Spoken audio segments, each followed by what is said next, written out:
Friends, welcome back to my channel. ఈరోజు మీకు ఈ సీరియల్లో ఏం జరిగిందో తెలుసుకోవాలి అనుకుంటున్నారా? అయితే వెంటనే మనం సీరియల్లోకి వెళ్ళిపోదాం. ఇక అపర్ణ మాటలు విని సుభాష్ ఒక్కసారిగా కుప్పకూలిపోతాడు. అపర్ణ ఏంటి ఇలా మాట్లాడుతుంది? కొడుకు ఇంట్లో నుంచి వెళ్ళిపోతే అపర్ణ తట్టుకోగలుగుతుందా? లేదు, అపర్ణనే ఇల్లు వదిలి వెళ్ళిపోతుంది.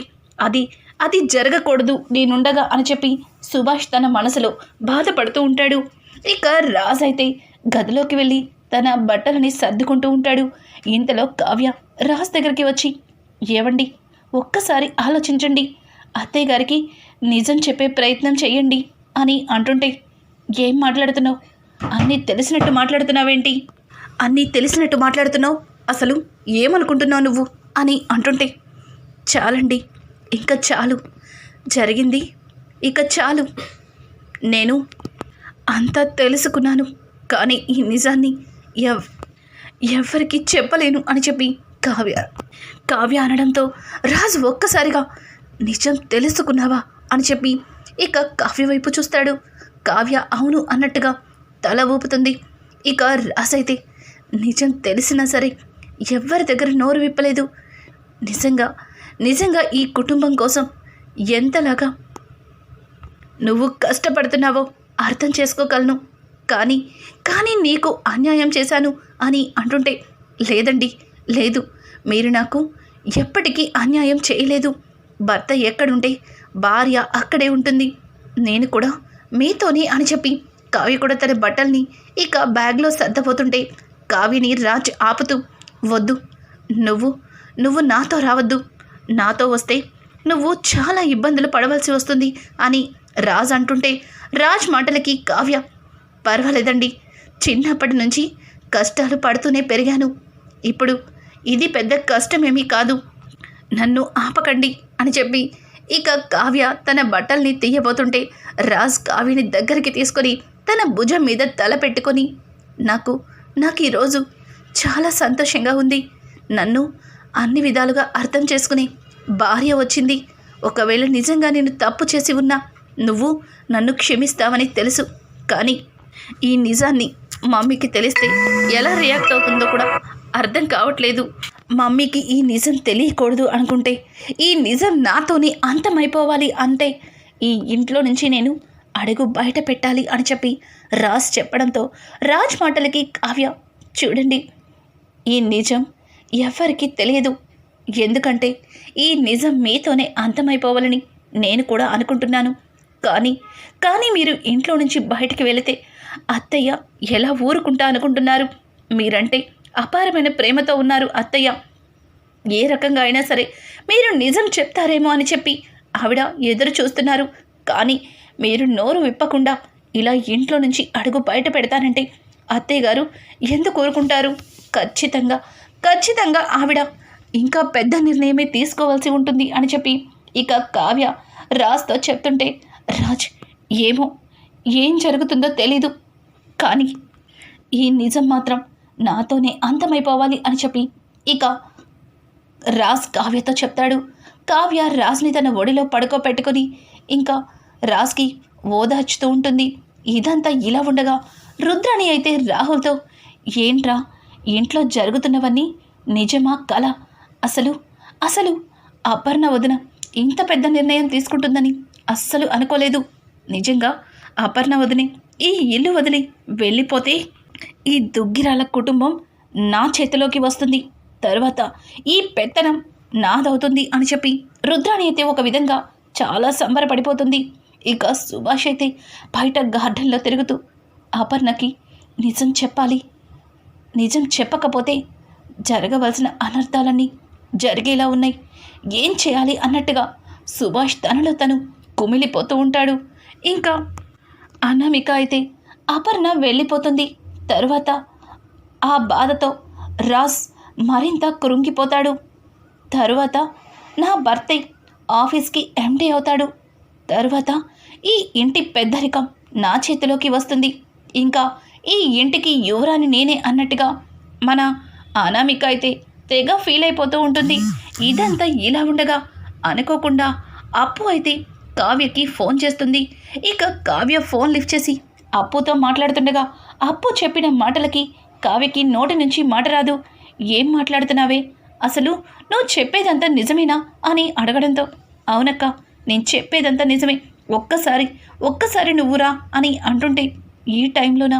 ఇప్పుడు నేను బయటికి వస్తే ఎవరికి ఏం సమాధానం చెప్పనప్పు అని అంటుంటే అది కాదక్క, నువ్విప్పుడు రావలసిందే, ఇక్కడ మీ మామగారు కూడా ఉన్నారు అని చెప్పడంతో ఇక వెంటనే కావ్య ఎవరికి చెప్పకుండా దొంగచాటుగా ఇంకా బయటకైతే వెళ్తుంది. కావ్య అలాగే అప్పు ఇద్దరు కలిసి ఇక అప్పు చెప్పిన ప్లేస్కి అయితే వెళ్తారు. అక్కడ కావ్య వాళ్ళ మావయ్య గారు సుభాష్ మాయతో మాట్లాడుతూ, చూడు, నీకెంత డబ్బు కావాలంటే అంత డబ్బు ఇస్తాను, ఆ బిడ్డని తీసుకుని దూరంగా వెళ్ళిపో. నువ్వు ఇలా నా కుటుంబ గౌరవ మర్యాదల్ని మంట కలుపుతానని చూస్తూ ఊరుకోను. దయచేసి నువ్విక్కడి నుంచి వెళ్ళిపో అని చెప్పి ఇక సుభాష్ అయితే మాయని బ్రతమలాడుతుంటాడు. కానీ మాయ, చూడండి, నేను డబ్బుకు ఆశపడేదాన్ని అయితే ఆ రోజే డబ్బు తీసుకుని నా దారి నేను చూసుకునేదాన్ని. కానీ నేను నా బిడ్డ భవిష్యత్తు కోసం ఆలోచించి ఈ నిర్ణయం తీసుకున్నాను. మీరు ఎన్ని చెప్పినా సరే నా బిడ్డ మీ వారసుడిగా ఆ దుగ్గిరాల వారింట్లో పెరగవలసిందే. నేను కూడా ఆ కుటుంబానికి కోడల్ని అని చెప్పి ఇక తను మాట్లాడుతుంటే సుభాష్ అయితే, ఏం మాట్లాడుతున్నావు, నువ్వా ఇంటికి కోడలివేంటి అని అంటుంటే, చూడండి, మీరు నా మెడలో తాళి కట్టకపోయినా శారీరకంగా మనిద్దరం ఒక్కటయ్యాం, మరి నేను మీకు భార్యనే కదా అని చెప్పి ఇక మాయా మాట్లాడుతుంటే మాయా మాటలకి సుభాష్, చూడు, నేను ఉన్న బలహీన క్షణాల్లో కావాలని నువ్వు నాకు దగ్గరయ్యావు. ఇప్పుడు ఒక బిడ్డని తీసుకొచ్చి ఆ బిడ్డ నా బిడ్డే అన్నట్టుగా క్రియేట్ చేసావు. ఇదంతా నాకు అస్సలు నమ్మబుద్ధి కావట్లేదు. ఇప్పటికే జరిగిన గొడవలు చాలు, నీకు ఏం కావాలన్నా ఇస్తాను అని చెప్పి సుభాష్ మాయని ఒప్పించడానికి ప్రయత్నిస్తుంటాడు. మాయ అయితే, చూడండి, డబ్బుతో నన్ను కొనలేరు. నేను కూడా సాంప్రదాయమైన కుటుంబం నుంచి వచ్చిన ఆడపిల్లనే. ఏంటి, బలహీన క్షణాల్లో నేను మీకు దగ్గరయ్యానా? మీరు కూడా నాకు దూరంగా ఉండాల్సింది. నేను దగ్గరైతే మీరెలా దగ్గరికి వచ్చారు? అయినా ఆ రోజు మీ ప్రమేయం నా ప్రమేయం లేకుండానే తప్పు జరిగిపోయింది. దానికి ప్రతిఫలంగానే ఆ బిడ్డ పుట్టాడు. ఇప్పుడు ఆ బిడ్డకి మీ ఇంటి వారసత్వాన్ని ఇవ్వడానికి ఇంతలాగా ఆలోచిస్తున్నారు. ఇదంతా జరగని పని నాని నాకు అర్థమవుతుంది. ఇప్పుడే మీడియా ముందుకు వెళ్ళి నేను చేయవలసింది చేస్తాను అని చెప్పి ఇక మాయ అయితే సుభాష్తో గొడవ పడుతుంది. సుభాష్, ఏంటిప్పుడు? ఆ బిడ్డని నా కుటుంబ వారసుని చెయ్యాలి, నిన్ను ఆ ఇంట్లో కోడలిగా అందరికీ పరిచయం చేయాలి, అంతే కదా? చేస్తాను అనుకుంటూ ఇక సుభాష్ చాలా కోపంగా అక్కడి నుంచి వెళ్ళిపోతాడు. అదంతా చూసిన అప్పు కావ్య ఇద్దరు కూడా షాక్ అయిపోతారు. ఏం జరుగుతుంది ఇక్కడ? అసలు నన్ను ఇది చూడ్డానిక పిలిచావు అని అడగడంతో, అక్క, ఈ మాయ చాలా పెద్ద కిలాడి. తను కావాలనే మీ మావయ్య గారిని ట్రాప్ చేసి తన వలలో పడేలాగా చేసుకుంది. కానీ ఆ బిడ్డ ఈ మాయాకి మీ మావయ్య గారికి పుట్టిన బిడ్డ అని మాత్రం నాకు కొంచెం అనుమానంగా ఉంది. అందుకే నేను పిలిచాను అని అంటుంటే, ఏం మాట్లాడుతున్నావే అప్పు, అసలు ఎందుకు అలా మాట్లాడుతున్నావు అని అంటుంటే, అక్క, నాకు బాగా ఆకలిగా ఉంటే నేనెప్పుడు ఇదిగో ఈ పక్కనే కదా టిఫిన్ తినడానికి వస్తాను. ఎందుకు నాకు బాగా ఆకలిగా ఉండి బయటికి వచ్చాను. అప్పుడే నాకు ఈ మాయ కనిపించింది. ఈ మాయని చూసి నేను టిఫిన్ తింటుండగా ఇదిగో ఈ మాయ వేరే వ్యక్తితో కలిసి సరదాగా చట్టా పట్టాలేసుకుని ఇదంతా తిరుగుతుంటే అనుమానం వచ్చి ఫాలో చేశాను. అప్పుడే అర్థమైంది ఇది పెద్ద కిలాడి అని చెప్పడంతో, ఏం మాట్లాడుతున్నావు అప్పు, తను వేరే వ్యక్తితో చట్టా పట్టాలేసుకుని తిరుగుతుందా అని అంటుంటే, అవునక్క, అవును, కావాలంటే ఒక్కసారి ఈ వీడియో చూడు. ఇతనే ఈ మాయాకి అసలు భర్త.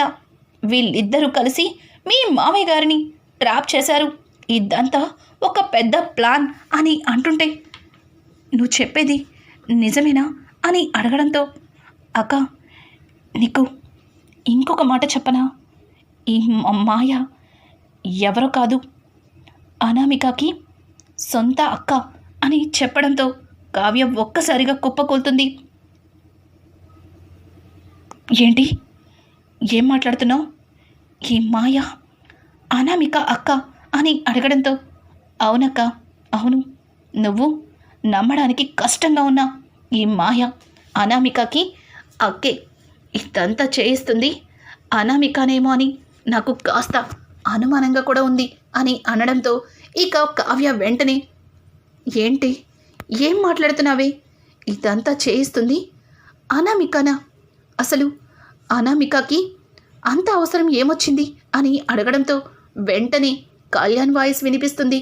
వదినా, నువ్వు నమ్మినా నమ్మకపోయినా అప్పు చెప్పింది 100కి 100 మాటలు నిజం అని అనడంతో ఒక్కసారిగా కావ్య అలాగే అప్పు ఇద్దరు కూడా ఆశ్చర్యంగా కళ్యాణ్ వైపు చూస్తారు.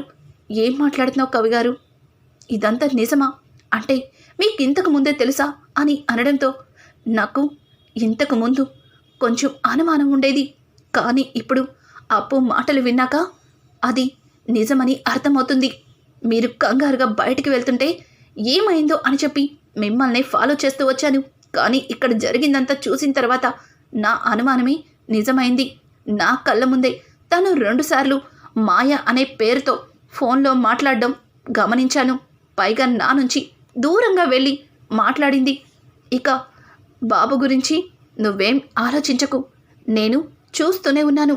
కావ్య, రాజ్ ఇద్దరు కూడా ఆ బాబుని చాలా బాగా చూసుకుంటున్నారు, నువ్వేం భయపడకు అని చెప్పి అనామిక ఇక ఫోన్లో మాట్లాడడం నేను విన్నాను. కానీ అప్పుడు అంతగా పట్టించుకోలేదు. వాళ్ళ అమ్మతో మాట్లాడుతుందేమో అని నేను వదిలేశాను. కానీ ఇప్పుడు వింటుంటే తనే ఇదంతా కావాలని నడుపుతుందని అనుకుంటున్నాను అని చెప్పడంతో ఇక అప్పు, ఏంటక్క, ఏంటి ఆలోచిస్తున్నావు?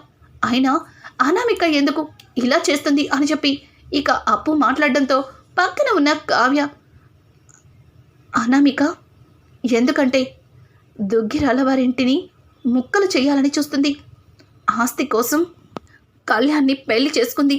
కానీ కళ్యాణ్ తన మాట వినకపోవడంతో ఇంటిని ముక్కలు చేసి ఆస్తిలో రావాల్సిన వాటాని కళ్యాణ్తో వాళ్ళ పుట్టింటికి తీసుకెళ్ళిపోవాలి అని అనుకుంటుంది. అది ఈ రకంగాన కుదురుతుందని ఇదంతా అనామిక చేసిన పన్నాగం అని చెప్పి ఇక కావ్య మొత్తం ఆలోచించి జరగబోయేది చెప్తుంది. అది విన్న కళ్యాణ్ కోపంతో రగిలిపోతూ దాని పని ఇప్పుడే చెప్తాను అని చెప్పి కళ్యాణ్ ముందడుగు వేయబోతుంటే, ఆగు కవి గారు, ఆగండి, ఇందులో ఆవేశపడకూడదు, నిదానంగా ఆలోచించి నిర్ణయం తీసుకోవాలి అని చెప్పి ఇక కావ్య ఇంటికి వెళ్తూ చూడండి కవి గారు, ఈ నిజాన్ని మీ గుండెల్లోనే దాచుకోవాలి, దీన్ని బయట పెట్టేదే లేదు. మీరు ఎవరికన్నా ఈ నిజం చెప్తే నా మీద ఒట్టే అని చెప్పి కావ్య తన మీద ఒట్టు పెట్టుకుంటుంది. ఏంటొదినా, తప్పు చేసిన వాళ్ళకి శిక్ష పడకుండా ఇలా అడ్డం పడుతున్నారు అని అంటుంటే, చూడండి కవి గారు, ఇది ఎప్పుడు ఎక్కడ చెప్పాలో నాకు బాగా తెలుసు. అంతవరకు ఈ నిజాన్ని మీరెవ్వరికీ చెప్పకూడదని ఇలా ఒట్టు వేసుకున్నాను. అప్పు, నువ్వు ఇంటికి వెళ్ళు, జాగ్రత్త అని చెప్పి కావ్య ఇంటికైతే వస్తుంది. ఇక కావ్య, కళ్యాణ్ ఇద్దరు ఇంటికి రావడం గమనించిన అనామిక అయితే, ఏంటి వదినతో ఎక్కడికి వెళ్ళినట్టో, అయినా నీకెన్నిసార్లు చెప్పినా బుద్ధి లేదా? వీళ్ళ ఫ్యామిలీతో ఎక్కడికి వెళ్ళొద్దు అని చెప్పాను, కానీ వీళ్ళతోనే తిరుగుతున్నావు. దాంతో చెట్టా పట్టాలేసుకుని దీన్ని డ్రైవర్ లాగా ఎక్కడికి కావాలంటే అక్కడికి అన్నట్టుగా ఇక అనామిక నోటికి వచ్చినట్టు మాట్లాడితే, అప్పటికే అనామిక మీద చాలా కోపంతో ఉన్న కళ్యాణ్, నోరు మూసుకొని లోపలికి వెళ్ళు, లేకపోతే గుడి దగ్గర ఎలా బుద్ధి చెప్పానో గుర్తుంది కదా, మళ్ళీ నా సహనాన్ని పరీక్షించకు, వెళ్ళిక్కడి నుంచి అని చెప్పి కళ్యాణ్ కోపాన్ని అనకతక్కుని అనామిక మీద అరుస్తాడు. ఇక అనామిక ఒక్క క్షణం గుళ్ళో కళ్యాణ్ తనని కొట్టిన సంగతి గుర్తు చేసుకొని, అమ్మో వీడు మళ్ళీ కొడతాడు అనుకుని ఇక లోపలికైతే వెళ్ళిపోతుంది. ఇంకా ఉదయానే రాజ్ తన లగేజీ తీసుకొని ఇక కిందకి దిగుతుంటాడు. రాజ్ని చూసిన కుటుంబం మొత్తం ఒక్కసారిగా షాక్ అయి లేచి నుంచుంటుంది. ఇక అపర్ణ అయితే రాజ్ని చూసి, ఓ అయితే ఇంటి నుంచి వెళ్ళిపోవడానికి నిర్ణయించుకున్నావన్నమాట అని అనడంతో, మమ్మీ నేను ఎవరిని బాధ పెట్టాలని అలాగే ఎవరిని ఇబ్బంది పెట్టాలని అస్సలు అనుకోవట్లేదు. నా వల్ల ఈ కుటుంబం ముక్కలైపోవడం నాకు ఇష్టం లేదు. అందుకే నా వల్ల వచ్చిన ఈ ప్రాబ్లం నాతోనే పోవాలి. అందుకే నా బిడ్డని తీసుకుని ఇంట్లో నుంచి అడుగు బయట పెడుతున్నాను అని అంటుంటే, ఇక కావ్య, ఏవండి, ఏంటండి, ఏం మాట్లాడుతున్నారు మీరేనా అంటుంటే, చూడు కళావతి, నిన్ను పెళ్లి చేసుకోవడం నేను చేసుకున్న అదృష్టమో దురదృష్టమో నాకు కూడా అర్థం కావట్లేదు. నాతో నిండు నూరేళ్ళు సంతోషంగా ఉండాలని ఆ దేవుడు మనిద్దరికీ వేసిన బ్రహ్మముడికి కూడా నేను గౌరవాన్ని ఇవ్వటం లేదు. నువ్వు నీ పుట్టింటికి వెళ్ళిపో, అక్కడే నువ్వు సంతోషంగా ఉంటావు అని చెప్పి రాజ్ కావ్యతో చెప్తూ, ఇక అపర్ణకి, మమ్మీ ఇక సెలవు అని చెప్పి రాజ్ వెళ్ళపోతుంటే, ఆగు, నిజం బయట పెడతావేమో అని వారం రోజులు గడువిచ్చాను. ఆ బిడ్డకి తల్లిని తీసుకొస్తే నిజంగా తనని ఇష్టపడి బిడ్డని కన్నావని అనుకుని తనతో నీకు పెళ్లి చేసి ఉండేదాన్ని. కానీ ఇదంతా కాదు. నిజం బయట పెట్టకుండా బిడ్డతో అడుగు బయట పెడతాను అంటున్నావంటే నువ్వు ఈ తల్లి దగ్గర నిజాన్ని దాచిపెడుతున్నావు. అంటే ఈ తల్లి కూడా నీకు ముఖ్యం కాదని అర్థమవుతుంది. నీ గురించి ఒక్క మాట మాట్లాడినా కుటుంబంలో అందరూ కూడా నేను తప్పు చేసినట్టుగా మాట్లాడారు. ఇప్పుడు మాట్లాడండి. చూశారుగా వాడు ఎట్లాంటి నిర్ణయం తీసుకున్నాడో. ఈ కుటుంబాన్ని వదిలి వెళ్ళిపోతాడంట. ఈ తల్లి గుండెల్లో చిచ్చు పెడతాడంట. ఈ తల్లి మనసుని ముక్కలు చేస్తాడంట అని చెప్పి ఇక అపర్ణ మాట్లాడుతుంటే, సుభాష్, రాజ్, ఒక్కసారి ఆలోచించు. నువ్వు తీసుకునే నిర్ణయం తప్పేమో అని అంటుంటే, లేదు డాడీ, లేదు. ఇంట్లో అందరూ ఎప్పట్లాగే సంతోషంగా ఉండాలి అంటే నాతో పాటు వచ్చిన ఈ ప్రాబ్లం నాతోనే పోవాలి. అందుకే నేనే ఈ కుటుంబం నుంచి అడుగు బయట పెడుతున్నాను అని చెప్పి ఇక రాజ్ మాట్లాడుతుంటే, రాజ్ మాటలకి అపర్ణ, ఆగు, నువ్వు ఈ కుటుంబం నుంచి బయటికి వెళ్ళిపోతే ఇక నేను సంతోషంగా ఉంటానని ఎలా అనుకుంటున్నావు రాజ్? ఈ తల్లి అన్నీ మర్చిపోయి పట్టెడన్నం తింటుందని ఎలా అనుకుంటున్నావు రాజ్? నువ్వు ఈ కుటుంబం నుంచి అడుగు పెట్టిన మరుక్షణం ఈ అపర్ణ ప్రాణాలు వదులుతుంది. అది మర్చిపోయావు. అయినా నువ్వు నిజం బయట పెట్టట్లేదు అంటే ఎందుకు నిజాన్ని దాచిపెడుతున్నావో నాకు ఈ రోజుకి అర్థం కావట్లేదు. అయినా నువ్వు వెళ్ళడం కాదు, నేనే ఈ కుటుంబం నుంచి అడుగు బయట పెడుతున్నాను. మీరందరూ కూడా సంతోషంగా ఉండండి. ఆ బిడ్డతో బయటికి వెళ్ళి నువ్వు కష్టాలు పడుతుంటే ఈ ఇంట్లో సంతోషంగా ఎలా ఉంటాననుకుంటున్నావురా? వద్దిక అత్తయ్య, నన్ను క్షమించండి. మీ మాటకి ఎదిరిస్తున్నాను. మీరు నా మీద పెట్టుకున్న నమ్మకాన్ని ఒమ్మి చేస్తున్నాను. నన్ను ఈ ఇంటి పెద్ద కోడలిగా ఈ కుటుంబాన్ని నా చేతిలో పెట్టారు. కానీ ఈరోజు ఈ కుటుంబాన్ని సక్రమంగా చూసుకోలేకపోతున్నాను. దానికి నన్ను క్షమించండి అని చెప్పి ఇక అపర్ణాదేవి అయితే తన బ్యాగ్ని తీసుకొని బయటికి వెళ్ళిపోతుంటుంది. అపర్ణ అలా వెళ్ళిపోతుంటే సుభాష్ తట్టుకోలేక, ఆగు అపర్ణ, ఆగు. ఇంతవరకు ఏ నిజమైతే తెలియలేదని నీలో నువ్వు కుమిలిపోతున్నావో, నీ బిడ్డని దూరం చేసుకోలేక నువ్వే అడుగు బయట పెడుతున్నావో ఆ నిజాన్ని తెలుసుకునే వెళ్ళు అని చెప్పి ఇక సుభాష్ మాట్లాడుతుంటే ఒక్కసారిగా రాజ్, డాడీ ఏం మాట్లాడుతున్నారు? మీకు ఏం తెలీదు, మీరు సైలెంట్గా ఉండండి అని అంటుంటే, లేదు రాజ్, లేదు. ఇంత జరిగిన తర్వాత కూడా నిజం బయట పెట్టకపోతే నిజంగా నేను మీ అమ్మకి నీకు ఇద్దరికి ద్రోహం చేసిన వాడిని అవుతాను. అపర్ణ, ఆ బిడ్డకి తల్లి ఎవరు అని అడుగుతున్నావు. అసలు ఆ బిడ్డ రాజ్కి కొడుకేనా అని నీకు ఉన్న అనుమానం నిజమే. ఆ బిడ్డ రాజ్ బిడ్డ కాదు. ఆ బిడ్డకి తండ్రి రాజ్ కానే కాదు. ఆ బిడ్డ తండ్రి నేనే అని చెప్పి సుభాష్ చెప్పడంతో ఒక్కసారిగా అపర్ణ ఆ మాటలు విని కుప్ప కూలిపోతుంది. ఏం మాట్లాడుతున్నారండి? ఆ బిడ్డకి తండ్రి మీరా అని అడగడంతో అవును, ఆ పసివాడికి తండ్రిని నేనే. నేను చేసిన తప్పుకి ఇన్ని రోజులు నా కొడుకు శిక్ష అనుభవించాడు. వాడిని అందరూ ఎన్నేసి మాటలన్నా నా పెద్దరికాన్ని మంట కలుపుకోలేక నోరు విప్పలేకపోయాను. కానీ ఈరోజు ఆ నిజం తెలియక నీ కొడుకుని దూరం చేసుకోలేక ఈ గడప తట్టి నీ పుట్టింటికి వెళ్తానంటున్నావు చూడు. నీకు ఇంకా ఇంకా అన్యాయం చేయలేను. ఇప్పటికే నేను చేసిన అన్యాయం వల్ల నా కుటుంబం ముక్కలైపోతుంది. ఇప్పటికైనా నిజం చెప్పకపోతే నేను ఇంకా మోసం చేసిన వాడిని అవుతాను అని చెప్పి సుభాష్ అందరి మధ్యలో ఆ కొడుక్కి తండ్రి నేనే అన్నట్టుగా నిజం చెప్పడంతో ఇక అందరూ కూడా ఆశ్చర్యపోతారు. రుద్రాణి అయితే ఏంటన్నయ్యా, ఏం మాట్లాడుతున్నావు? ఆ బిడ్డకి నువ్వు తండ్రి ఏంటి? అసలు నీ కొడుకు పిల్లాన్ని కనే వయసులో నువ్వు పిల్లాన్ని కనడం ఏంటి అని అంటుంటే అవును నిజమే, నా కొడుకు పిల్లల్ని కనే వయసులో మనవల్ని ఆడించుకునే వయసులో తప్పు చేసి ఒక బిడ్డని కన్నాను. ఆ బిడ్డ గురించి నిజం చెప్పుకోలేక అందరి ముందు తల దించుకున్నాను అని చెప్పి సుభాష్ ఇక మాట్లాడబోతుంటే ఇక సుభాష్ మాటలకి పక్కనే ఉన్న అనామిక అలాగే ధాన్యలక్ష్మి ఇష్టం వచ్చినట్టు మాట్లాడతారు. ఛీ, దుగ్గిరాల కుటుంబం అంటే ఏదో పెద్ద పేరు ప్రఖ్యాతులు ఉన్న ఫ్యామిలీ అనుకున్నాను. కానీ ఇంత చీప్గా ఉంటారని అస్సలు ఊహించలేదు.